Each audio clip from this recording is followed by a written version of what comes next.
session. All right, guys, so today we're going to be going over the scissor sweep. It's one of the most fundamental moves that you can use from the closed guard. Biggest point that I want to make with the scissor sweep is getting their weight off of their heels. So what I like to do, especially starting when they have this really great posture here, their hips are on the handles of their hands are on the handles of my hips, their heads up, is I'm going to use my knees to bring their chest closer towards me. I'm going to take my opposite hand and control this head.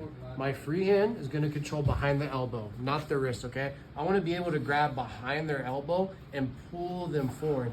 Now, you don't really need to focus on bringing their hands down to the mat. You just got to focus on at least opening up enough space in their elbows, which you can tend to do just from this push right here, okay?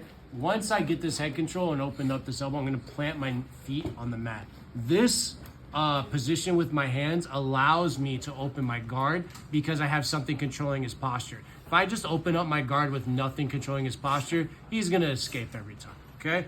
So get right here. Now, since my feet are on the mat, I'm gonna use this to hip escape towards the elbow that I have controlled.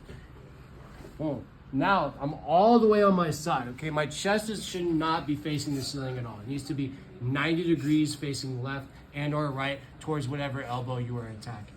Now, this top knee is going to slip through this space that I created by breaking his posture, and it's going to point right at his shoulder. One of the biggest details that we were going over the other day is the knee placement here, okay? If it's too close towards his armpit, it's going to be real easy for him to get his chest on top of my knee, and he's going to smash my knee down, okay? If my knee is facing too high up, he's going to have an easier time of just pulling it down to the side, or he's going to be able to get underneath of it and then scoop this leg over and set up these over-under passes. So I like my knee pointing right between his neck and his shoulder, okay? Now, if you go onto the opposite side for me, MD.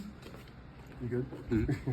So this foot that's on the opposite side, right? This placement is very important because it allows me to pick him up with my foot. If my knee is pointing too much towards his armpit or too high, I don't get the same grip with this foot. When it's facing right at this space between his neck and his shoulder, I can now activate my foot to be another pulling method to get this base off of his heels. Now, I keep this control of the head, control of the elbow, this opposite leg over here, Jared, MD. Okay, I don't want your foot dead on the mat. The reason is because it obviously, one, makes it easy for him just to step over, but two, it's not gonna be the same scissoring motion, okay? I wanna have my toes both pointing in the same direction, so it makes it real easy to bicycle and scissor my legs. So pull the weight forward. You see how the weight's off the butt now? All I have to do now to focus on getting this sweep is just tucking this knee inside, all right? Boom. Once I get here, I keep this knee in this head control and I just slide my way right up to the mount. Solidify your position. There's going to be 2 points for the sweep, 4 points for the mount. It's a 6-point move.